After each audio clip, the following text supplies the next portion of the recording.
Let us begin to look at the education under the Ottoman Empire in the 16th century.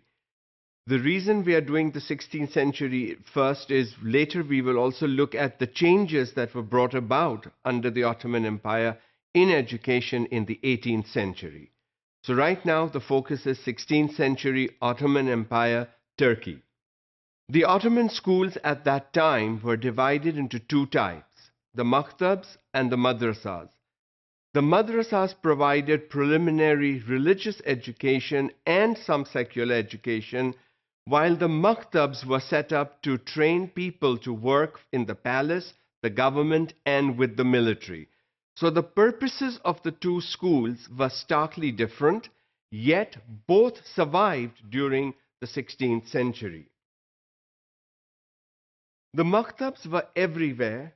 They sprung up all over the Turkish Empire under the Ottoman rule and trained workers for the empire, because the key thing was, how do you keep the ruling party happy? And so what would you need to do to keep that ruling party happy is what was taught in these schools, all aspects, not just some aspects.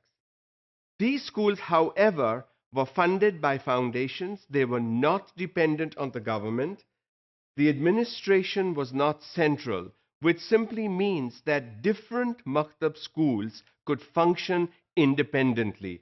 There was no central administration, there was no top-down control of how the schools functioned and ran, but obviously they must have done a good job independently because they were allowed to continue to run without central control. Also, the fact that this was not funded by the government is key to understanding that the common people understood the need to fund education and to provide education for young people at the time so that the palace and the government would be happy. In the 16th century, also under the Ottoman Empire, Fateh opened end-run schools, and these were in the palace, which included children of non-Muslim families also. However, the key here is all children of non-Muslim families were not included.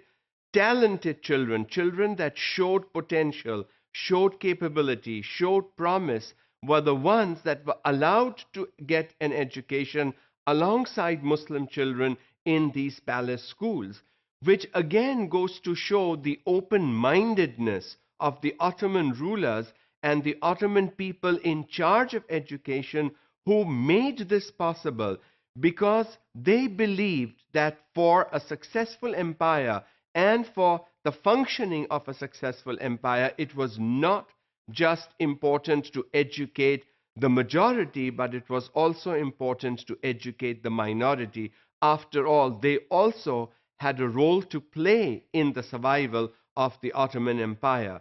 So this really goes to show the far-sightedness of people. This shows vision. This shows that people thought and were proactive rather than wait for something to happen and react. This is a sign in the right direction, as we've seen and traced the path of education and changes in education from pre-literate societies. This is the first time where we see that non-majority children were also included in education, and it is again thanks to the Ottoman Empire, which is the Muslim rulers. So it's important to understand and provide education for all in a nation, in a country, for its survival. The language of education was Arabic, because that's the language of the Quran, and religious education was important. So the official language of education was Arabic. However, Turkish and Persian were also taught. These were seen as important sister languages. This was seen as an important step in understanding the literature and the works of other cultures and societies. And so, although Arabic was the medium of instruction, two other languages were taught. So children actually grew up learning three different languages, survived in the world of that time.